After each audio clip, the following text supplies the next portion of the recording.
I've never told this story to anyone who works in retail because I knew exactly what they would say. They would say it was exhaustion. They would say it was the particular kind of mental erosion that comes from working overnight shifts in large, empty buildings for months on end. The way your perception starts to soften at the edges after enough nights of fluorescent light and mechanical noise and social isolation. I know they would say that because I said it to myself, repeatedly, for 3 weeks before the night that made self-explanation impossible. I'm telling it now because I've held it long enough, and because I think someone else who has worked nights in a store like that deserves to know they are not alone in what they've experienced. My name doesn't matter.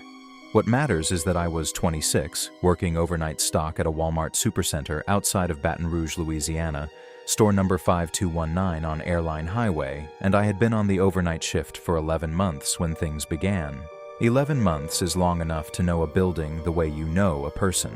Long enough to know its moods, its sounds, its habits. Long enough that when something changes, even slightly, even in a way you can't immediately articulate, you feel it the way you feel a change in weather before the sky shows you anything.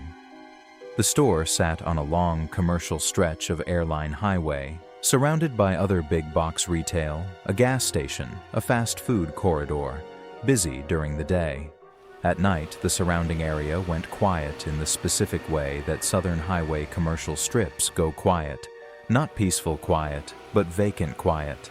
The kind where the parking lot lights hum over empty asphalt and the distance between buildings starts to feel larger than it is. Our crew was 6 people on a normal night. Myself, a woman named Tracy who worked electronics and toys, 2 brothers named Marcus and Jerome who handled the grocery side, a quiet older man named Phil who worked automotive and garden, and our overnight manager Denise, who ran the floor with the efficient calm of someone who had been doing this exact job for 15 years and intended to do it for 15 more. I worked the home and apparel section, which occupied the left rear quadrant of the store. It was the section I'd been assigned from my first night, and I knew it completely. I knew which aisle had a slightly warped floor panel that caught the wheel of the pallet jack. I knew which overhead light in the women's clothing section had a ballast that hummed a half-tone higher than the others. I knew the way the HVAC pushed air differently in that corner, a slight draft that moved the hanging garments on the circular racks in a slow, gentle rotation when the system cycled. These details mattered because when something was different, I noticed it against that precise background knowledge. The first thing I noticed was a smell. This is going to sound like a small thing, and I want to acknowledge that up front. But smell was the first signal, and I think it's important to include it honestly. Somewhere in the rear of the apparel section, near the changing rooms that were locked and gated after store closing, there was a smell that had not been there before. It was not a chemical smell, not a cleaning product or a freight-related smell. It was organic, faintly sweet in a way that was not pleasant. The kind of sweetness that registers in the back of the palate and makes you want to breathe through your mouth instead. I noticed it on a Monday. By Wednesday it was still there, slightly stronger, and I had begun unconsciously holding my breath when I stocked the racks nearest the changing room gate. I mentioned it to Denise during a break on Thursday. She walked back to the section with me and stood near the changing room gate and said she didn't smell anything. I stood next to her, and I didn't smell it either. I told myself the ventilation had cleared whatever it was. I told myself it had been a product that fell behind a shelf and was now removed. I went back to work, and for the rest of that night the smell was absent, and I felt the mild embarrassment of someone who has made a small fuss about nothing. It came back the following Monday, stronger. By this point, I want to be clear that I was not frightened. I was puzzled and mildly bothered in the way you are when something doesn't fit its explanation. The smell was there on Monday, gone on Tuesday, there again on Wednesday, and each time it was present it was slightly more developed, like something progressing through a process. On Thursday of that second week, I brought Marcus back to my section because I trusted his judgment and I didn't want to bother Denise again. Marcus stood near the changing room gate, moved his head slowly the way people do when they're actively searching for a scent, and then went still. He didn't say anything for a moment.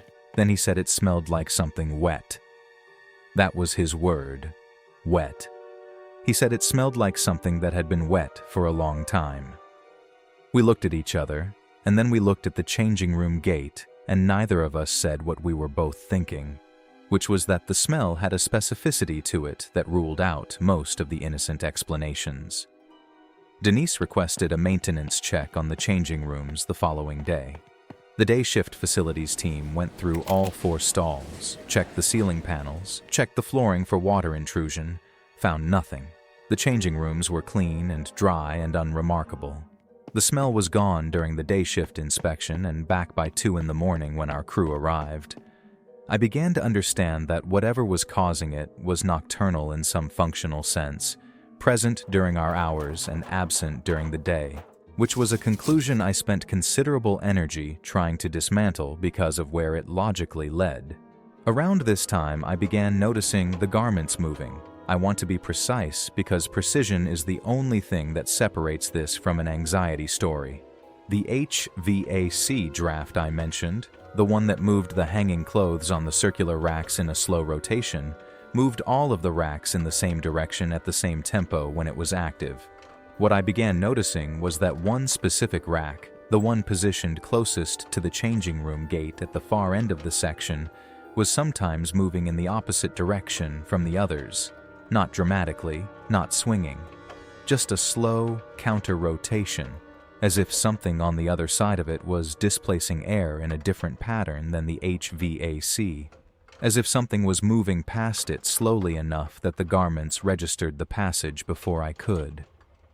I watched this happen 3 times over the course of a week and a half. Each time I went to the rack and looked behind it and around it and found nothing. The floor near it was undisturbed. The changing room gate behind it was locked with the same padlock it always had. No footprints in the dust that accumulated along the baseboard. I started going to that rack first thing every night when I arrived, checking it before I started my pallet, and for 2 nights it was still and normal, and I began to feel the particular exhaustion of someone who has been vigilant about nothing. Then, on a Tuesday night in February, at approximately 2:50 in the morning, every garment on that rack stopped moving entirely. Not slowed. Stopped. The HVAC was running, I could feel it on my face, and every other rack in the section was moving in its normal, lazy rotation. That one rack was motionless in a way that clothing on a circular rack in moving air is not physically able to be motionless. I stood in the main aisle of the section and looked at it from 20 feet away, and the stillness of it was more alarming than any motion would have been because it meant the air around it was not moving, which meant something was occupying the space around it so completely that the air had nowhere to go.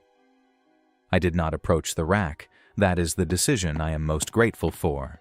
Instead, I backed up to the main store thoroughfare, and I called Tracy on the store radio, which we all carried, and I told her to come to my section without explaining why. She came within 2 minutes, which felt much longer. When she arrived, I pointed at the rack without speaking. She looked at it. She looked at me. The rack was still motionless. She reached up and keyed her radio to call Denise. Denise arrived, and the 3 of us stood in the aisle and looked at the rack, and during the time it took Denise to arrive, which was perhaps 4 minutes, the rack had not moved at all. Denise was the kind of person who responded to ambiguity with action rather than analysis, and so she walked toward the rack directly and reached out and pushed the nearest garment to start the rotation manually. The garment moved under her hand and then stopped again the moment she released it. She pushed it again. It stopped again. She stood very still for a moment with her hand resting on the fabric, and then she took her hand away and stepped back and said in a voice that was completely level that she wanted everyone out of that section until morning. We finished the rest of our freight in the other sections, grouped together rather than spread out, nobody going anywhere alone. The home and apparel section sat dark and unworked at the back of the store, and none of us went near it. At 6 in the morning, when the first day shift associates began arriving, Denise walked back to the section and stood at its entrance for a long moment before going in. I was clocked out and on my way to my car, but I watched her from the end of the main aisle. She walked in alone and went to the rack and stood next to it. From where I was standing, I could see the rack was moving normally again, the slow HVAC rotation, same direction as all the others.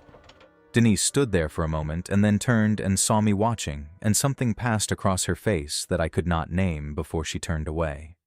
I worked 4 more weeks at that store before I transferred to a daytime position at a different location. In those 4 weeks, the smell came and went on its own schedule, and the rack moved against the air current twice more, and once, only once, I saw something that I have never described to anyone until now.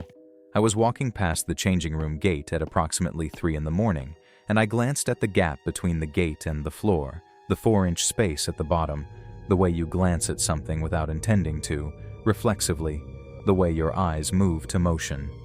There was no motion. But in the gap, in that 4 inches of visible space below the gate, there were 2 points of pale reflected light, evenly spaced, at a height from the floor that placed them near ground level, and they were oriented outward, toward me. They did not blink. They did not shift. They were simply there, in the darkness behind the locked gate, and then I was walking very quickly away from them, and I did not look back. The transfer took 2 weeks to process. I worked every night of those 2 weeks, and I stocked my section, and I kept my eyes on my work, and I did not look at the changing room gate or the rack near it or the floor below it. I gave myself permission to look at the floor in front of me and nothing else, the way you walk past a dark hallway in your own home, and you don't look down it because you know what your brain will do with whatever it thinks it sees. I survived those 2 weeks through a combination of routine and deliberate narrowness of attention and the specific endurance of someone who cannot afford to fall apart. My last night at that store was a Friday. I finished my freight, clocked out, and walked to my car in the early morning dark of the airline highway parking lot. I sat in my car for a moment before starting it, the way I always did, decompressing from the shift. The store was behind me, its sign still lit, the parking lot empty. I started my car, and I pulled out of the space, and I did not look in my rearview mirror at the building as I drove away. I had made that decision earlier in the week, and I held to it. Some exits need to be clean. Some doors need to close behind you without a final look back, because the final look back is how things follow you home. I drove north on Airline Highway in the early morning light, and I kept my eyes on the road, and I didn't stop until I was far enough away that the sign was gone from my mirrors entirely. I've thought about those 2 pale points of light behind the changing room gate more times than I can count. What I come back to is not the fear of the moment, though that was real enough, but the patience of it. Whatever was in that changing room had been there for weeks before I noticed the smell, had been displacing the air around that rack, learning the rhythms of the store, learning our movements and our schedules and our habits, with a patience that implied it had nowhere else to be and no urgency about anything. That patience is the part that stays with me. The idea that something can share a space with you for weeks, can learn you thoroughly, and can do so with complete stillness, waiting behind a locked gate in 4 inches of darkness, watching the gap below the door, and never once needing you to know it was there. That is the part I cannot set down. That is the part that changed what I believe is possible in the dark corners of ordinary places. And Walmart, whatever else it is, has a great many dark corners.